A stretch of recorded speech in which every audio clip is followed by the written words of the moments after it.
ماہ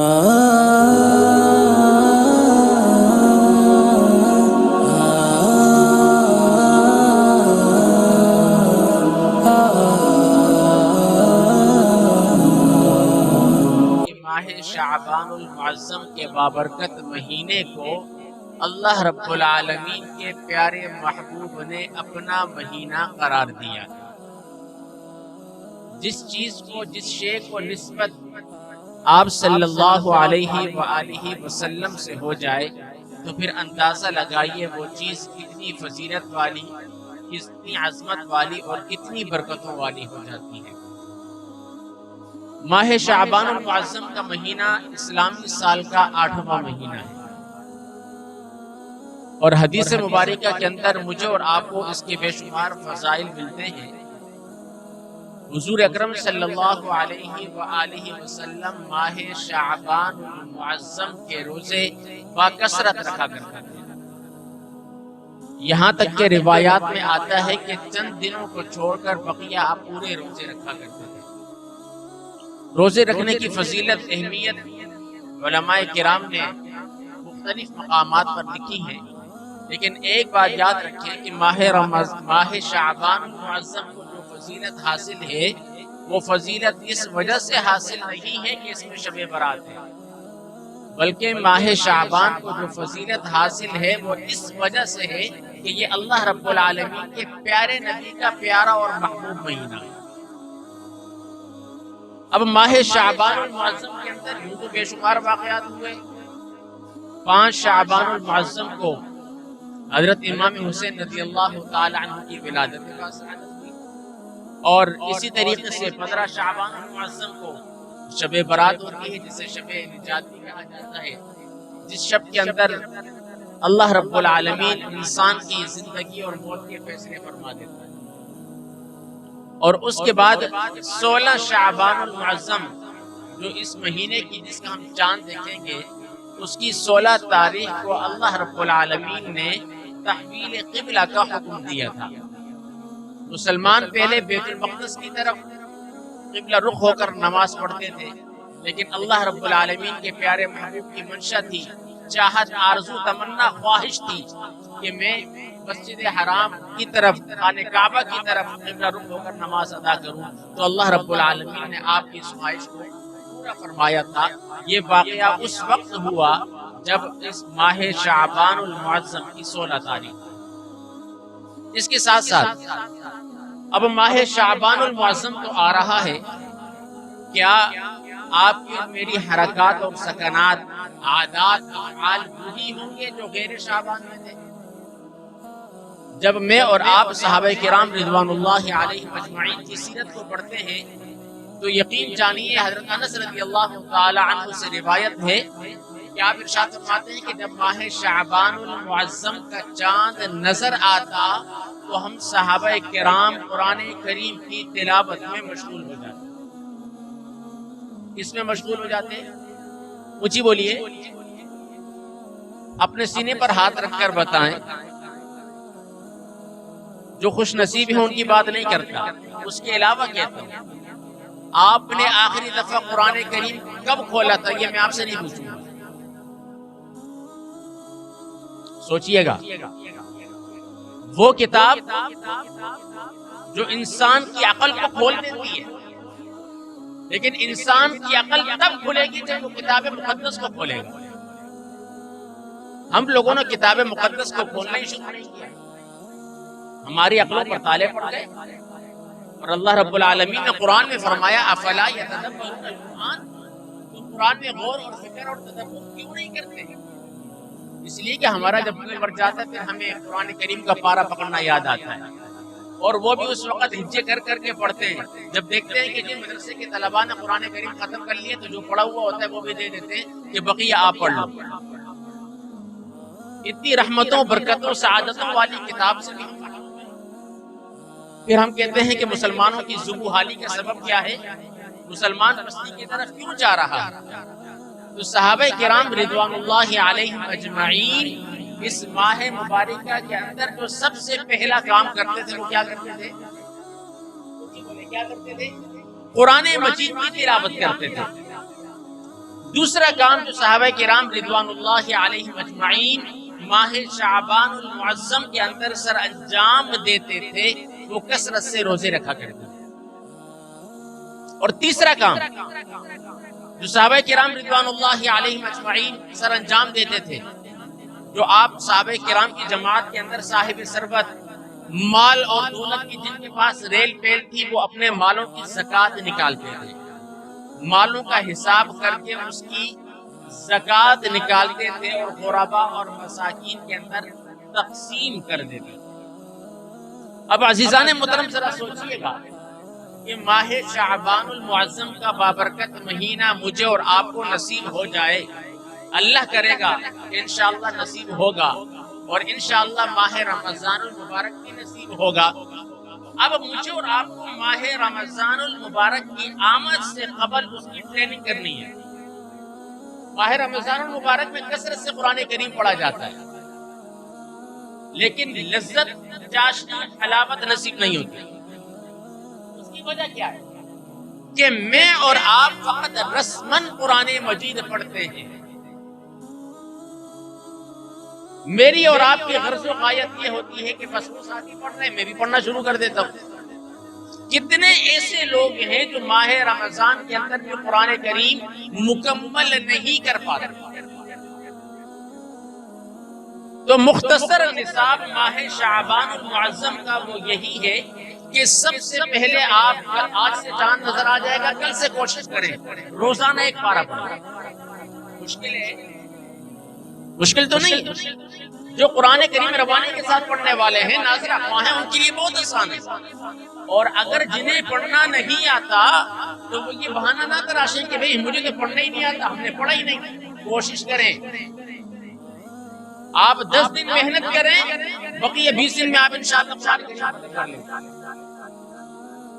قرآن کریم اللہ رب العالمین زبانوں پر جلدی جاری فرماتا ہے۔ شرط یہ ہے کہ کوئی لگن سے پڑھنے والا ہو، شرط یہ ہے کہ کسی کی طلب سچی ہو۔ ہماری طلب سچی نہیں ہوتی، ہماری لگن نہیں ہوتی اس طرف، حالانکہ وہ قرآن مجید جس کے ایک حرف پر اللہ رب العالمین 10 نیکی عطا فرماتا ہے۔ ماہ شعبان میں کثرت سے تلاوت قرآن کریم کرنے کا ایک مقصد یہ ہوتا ہے کہ جب ماہ رمضان المبارک آ جاتا ہے، آپ نماز تراویح کے اندر جب قرآن سنتے ہیں تو آپ کو فرحت محسوس ہوتی ہے کہ یہ وہی قرآن پاک ہے جو میں نے ماہ شعبان کے اندر ختم کیا تھا، آج سن رہا ہوں تو کتنا سرور آ رہا۔ دوسرا کام کیا کرتے ہیں صحابہ اللہ علیہ اجمعین؟ روزے رکھا کرتے تھے۔ اب آپ اور ہم کہیں گے بھائی رمضان کے 30 روزے بڑی مشکل سے رکھتے ہیں ہم۔ اللہ نہ کرے جس کے گردے میں تکلیف نہ بھی ہو تو ماہ رمضان میں اس کے گردے میں تکلیف شروع ہو جاتی ہے۔ پھر وہ کہتے ہیں جی ڈاکٹر صاحب نے کہا ہے کہ پانی زیادہ پینا ہے۔ تم ڈاکٹر کی بات تو مان لیتے ہو، بقیہ جو پرہیز بتاتا ہے وہ تو کبھی آپ نے پورے نہیں کیے، اور یہ والے پرہیز آپ کو مکمل یاد رہتے ہیں۔ عزیزان محترم، میں اور آپ دنیا میں سب کو دھوکہ دے سکتے ہیں، لیکن اللہ کی ذات کو دھوکہ، اونچی بولیں، اللہ کی ذات کو دھوکہ نہیں دے سکتے۔ ماہ شعبان المعظم کے اندر اگر آپ نفلی روزے رکھیں گے، سب سے پہلی بات، کل یکم ہے، کوشش کریں کل کا روزہ رکھیں، کل کا روزہ رکھ لیں اس نیت کے ساتھ کہ یہ آپ صلی اللہ علیہ وسلم سے منسوب مبارک مہینہ ہے، اور باقی 13، 14 اور 15 کے روزے ہر مہینے کے ایام بیس کے روزے سے کہا جاتا ہے۔ آپ یہ رکھا کریں، سنت ہے، اور ویسے بھی انسان کے اندرونی معاملات صحت کے حوالے سے روزے رکھنا بہت فائدہ مند ہوتا ہے۔ کوشش کریں کل کا روزہ لازماً رکھیں، اور اس کے علاوہ 13، 14، 15 اور باقی اگر اللہ رب العالمین توفیق دے، باقی اللہ رب العالمین اگر توفیق دے جتنے روزے آپ رکھ سکتے ہیں رکھیں۔ اس کی وجہ کیا ہے؟ آپ کی ٹریننگ ہو جائے گی ماہ رمضان المبارک کی آمد سے قبل، کہ ماہ رمضان میں تو میں نے لگاتار 30 روزے رکھنے، اس سے قبل کیوں نہ ٹریننگ کر لوں کہ گرمی کیسی ہوگی، اگر لوڈ شیڈنگ ہو پھر کیا حال ہوگا۔ آپ ابھی سے اگر نفلی روزے رکھیں گے تو پھر کیا ہوگا؟ آپ کی ٹریننگ ہو جائے گی، اور ٹریننگ کے ساتھ ساتھ آپ کی عادت قوی ہو جائے گی، مضبوط ہو جائے گی۔ ماہ رمضان مبارک کے روزے رکھنے کے لیے آپ تیار ہو جائیں گے۔ اس کے ساتھ ساتھ صحابہ کرام جو تیسرا کام کرتے تھے وہ کیا تھا؟ اپنے مالوں کا حساب کر کے زکوٰۃ ادا کرتے. اب جو صاحب ثروت حضرات ہیں، ہم اور آپ بڑے لالچی، بہت لالچی. کچھ لوگ تو دنیا کے غرض سے مال اور دولت کے لالچی ہیں، اور کچھ نیکیوں کی لالچ کے اتنے بڑے لالچی ہیں کہ ان سے بڑا کوئی لالچی نہیں. کتنے صاحب ثروت ایسے لالچی حضرات ہیں جو ماہ شعبان المعظم کے اندر ہی اپنے مالوں کی زکوٰۃ حساب کتاب صاف اور شفاف طریقے سے کرنے کے بعد وہ رقم ایک کونے پر رکھ دیتے ہیں اور ماہ رمضان کے چاند کا انتظار کرتے ہیں. کیوں کرتے ہیں؟ سوال پوچھا جائے تو کہتے ہیں کہ ماہ رمضان کا جب چاند نظر آئے گا تو اللہ رب العالمین نفل کا ثواب فرض کے برابر کر دے گا اور فرض کا ثواب 70 گنا بڑھا دے گا. تو لہٰذا میں زکوٰۃ ادا کر رہا ہوں، زکوٰۃ اللہ نے مجھ پر فرض فرمائی ہے، تو میں چاہتا ہوں کہ مجھے ثواب 70 گنا زیادہ مل جائے. صحابہ کرام رضوان اللہ علیہم اجمعین کی زندگی کو آپ دیکھیے تو ماہ شعبان المعظم کے اندر وہ اپنے مالوں کا حساب کر کے زکوٰۃ نکالتے تھے، اور اسی مہینے کے اندر آپ غربا اور مساکین کے اندر تقسیم کرتے تھے. اس کی حکمت محدثین کرام نے یہ لکھی ہے کہ کتنے ایسے نان شبینہ کو ترسنے والے لوگ ہوں گے، کتنے ایسے سفید پوش لوگ ہوں گے جو اللہ کی بارگاہ میں دعا کرتے ہوں گے، یا اللہ رمضان سے قبل تو اتنی مال اور دولت مجھے دے دے کہ میں تیرا ماہ رمضان کا بابرکت مہینہ خیر سے گزار سکتا. عزیزان محترم، اگر ماہ شعبان المعظم کے اندر ہی آپ نے صاف اور شفاف طریقے سے، میں یہ جملہ بار بار اس لیے کہہ رہا ہوں، ہمیں معلوم ہے کہ بلا میرے برادر کبیر بھی مجھے کئی بار بتاتے ہیں کہ مال اور دولت میں جب زکوٰۃ کی حساب کتاب کا معاملہ آتا ہے تو اپنے ہی کہتے ہیں جی فلانے کے پاس میری رقم گئی ہوئی ہے، قرضہ دیا ہوا ہے، اور فلانے کا یہ معاملہ ہو گیا، اور والدین زکوٰۃ سے بچنے کے لیے اس رقم کو اپنے بچوں کے نام کر دیتے ہیں. بچوں کے نام کریں گے، اگر وہ نصاب تک پوری پہنچتی ہے تو اس پر بھی زکوٰۃ واجب ہے، لیکن یاد رکھیں زکوٰۃ اس مال پر واجب ہے جو مال سال گزرنے کے بعد بھی آپ کے پاس موجود رہا ہو.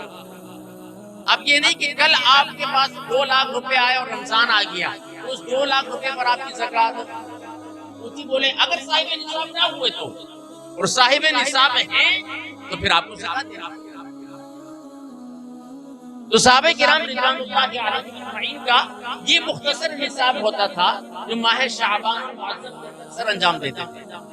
لیکن اب میں اور آپ ذرا سوچیں کہ ماہ شعبان المعظم کا بابرکت مہینہ آنے والا ہے.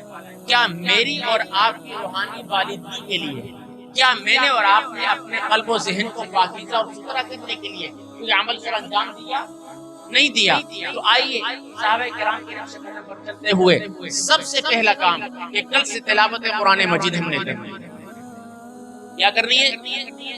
اچھا، کون کون یہ عہد کرتا ہے کہ کل سے ایک پارہ پڑھیں گے؟ ایک پارہ پڑھنے والے ماشاءاللہ. کون کون یہ عہد کرتا ہے کل سے ایک پاؤ ربع پڑھیں گے؟ اور کون یہ عہد کرتا ہے کہ کل سے ہم ایک رکوع پڑھیں گے لیکن پورا پڑھیں گے نا؟ مشکل تو نہیں ہے. اللہ اکبر. دنیا کی یہ وہ عظیم کتاب ہے جس کے ایک حرف پڑھنے پر اللہ 10 نیکی دیتا ہے، 10 گناہ معاف کرتا ہے، 10 درجے بلند کرتا ہے. دنیا کی کوئی اور ایسی کتاب ہے نہیں ہے، لیکن میں اور آپ، مجھے اور آپ کو پڑھنے کا ٹائم نہیں ہے. دنیا کی یہ وہ عظیم کتاب ہے جو مجھے اور آپ کو جھنجھوڑ کر پیغام دیتی ہے، آج مجھے پڑھ لو، آج مجھے پڑھ لو، قیامت کے دن تمہاری بخشش کروا دوں گی. دیکھو نا، یہی قرآن کریم ہے جس کی ایک سورت ہے سورہ ملک، اللہ کے نبی نے ارشاد فرمایا سورہ ملک عذاب قبر سے نجات دلاتی ہے، بچاتی ہے، صرف سورہ ملک. اور جب میں اور آپ پورا قرآن پاک پڑھیں گے تو بتائیے قبر نور علی نور ہو جائے گی یا نہیں؟ لیکن شرط یہ کہ پڑھنے والے، اور اس کے ساتھ ساتھ کوشش کریں ماہ رمضان کے روزے رکھیں، ماہ شعبان کے روزے رکھیں. ماہ شعبان کے روزے، اب آپ کہیں کہ ہم نے کام پر بھی آنا ہوتا ہے، ماہ رمضان کو چلو کہ 2 گھنٹے چھٹی ہو جاتی ہے، پہلے ہی چھٹی ہو جاتی ہے. اور آپ صلی اللہ علیہ وسلم کی حدیث بھی ہے، اپنے ماتحتوں پر آسانی کرو ماہ رمضان کے اندر، لیکن اگر آپ ابھی سے روزے رکھنے کی کوشش کریں گے تو ماہ رمضان المبارک کے لیے آپ مکمل ٹرین ہو جائیں گے، مکمل تیار ہو جائیں گے، کسی قسم کی پریشانی کا سامنا نہیں ہوگا۔ ہاں اگر کسی قسم کا نشہ کرنے کے عادی ہیں، یہ کے بعد یہ کریں، سگریٹ پینے کے عادی ہیں، آج روزہ رکھیں، آپ کو پتہ چلے گا کتنی مشقت ہے، یہ تو نفلی روزہ ہوگا نا، اور اگر فرض چھوڑ دیا تو اللہ رب العالمین کے پیارے نبی نے ارشاد فرمایا جو انسان جان بوجھ کر ماہ رمضان کا ایک روزہ چھوڑ دے، وہ 2 مہینے لگاتار روزے رکھے گا تب بھی اسے ایک روزے کا ثواب کو نہیں پہنچ سکتا۔ اللہ اکبر۔ اور ایک روایت کے اندر پوری زندگی رکھتا رہے پھر بھی اس کے ثواب کو نہیں پہنچ سکتا، اس لیے کہ وہ فرض روزہ ہے، اور یہ عہد کرتے ہیں نا انشاءاللہ روزہ رکھیں گے، صحابہ کرام کی نقش قدم تو انشاءاللہ مجھے اور آپ کو بھی کامیابی اور کامرانی نصیب ہوگی۔ اللہ رب العالمین کے حضور وسلم میں قلب دعا گو ہوں کہ اللہ رب العزت مجھے اور آپ کو ماہ شعبان المعظم کا بابرکت چاند دیکھنا بھی نصیب فرمائے، اور اس کے فیوز و برکات مجھے اور آپ کو سمیٹنے کی توفیق عطا فرمائے۔ یاد رکھیں رحمتیں برکتیں نازل ہوتی ہیں، لیکن خوش نصیب ہیں جو اسے سمیٹ لیتے ہیں۔ کوئی دن ایسا نہیں ہے جو رحمت اور برکتوں سے خالی ہو، لیکن خوش قسمت ہیں وہ لوگ، خوشا قسمت ہیں وہ لوگ جو رحمتوں اور برکتوں کو سمیٹ لیتے ہیں۔ کوئی وقت تہجد اٹھ کر سمیٹ لیتا ہے، کوئی دن میں 5 مرتبہ حاضری دے کر سمیٹ لیتا ہے، کوئی تلاوت قرآن کریم کر کے سمیٹ لیتا ہے، کوئی کثرت سے استغفار پڑھ کر سمیٹ لیتا ہے، اور کوئی کثرت سے درود پاک پڑھ کر سمیٹ لیتا ہے۔ امام اسقلانی علیہ الرحمہ نے لکھا ہے کہ ماہ شعبان المعظم کا بابرکت مہینہ اللہ کے نبی پر کثرت سے درود و سلام پڑھنے کا مہینہ ہے۔ پوچھا گیا وہ کیوں؟ فرمایا کہ اللہ رب العالمین نے یہ آیت مبارکہ ان اللہ و ملائکتہ یصلون علی النبی، آگے کیا آیت پڑھیے، ایک مرتبہ پھر پڑھیے، یا ایھا الذین آمنوا صلوا علیہ وسلموا تسلیما، فرمایا یہ آیت مبارکہ اللہ رب العالمین نے ماہ شعبان المعظم میں نازل فرمائی۔ تو یہ آیت مبارکہ کی برکت سے اگر میں اور آپ کثرت سے درود و سلام پڑھیں گے تو انشاءاللہ اس ماہ مبارکہ کی جمیع رحمتیں اور برکتیں مجھے نصیب ہوں گی اور آپ کو بھی نصیب ہوں گی۔ بس امین میں قلب دعا گو ہوں کہ جو کچھ کہا گیا، سنا گیا، سنایا گیا، اللہ تعالیٰ پہلے مجھے اور بعد میں آپ کو عمل کرنے کی توفیق عطا فرمائے، آمین۔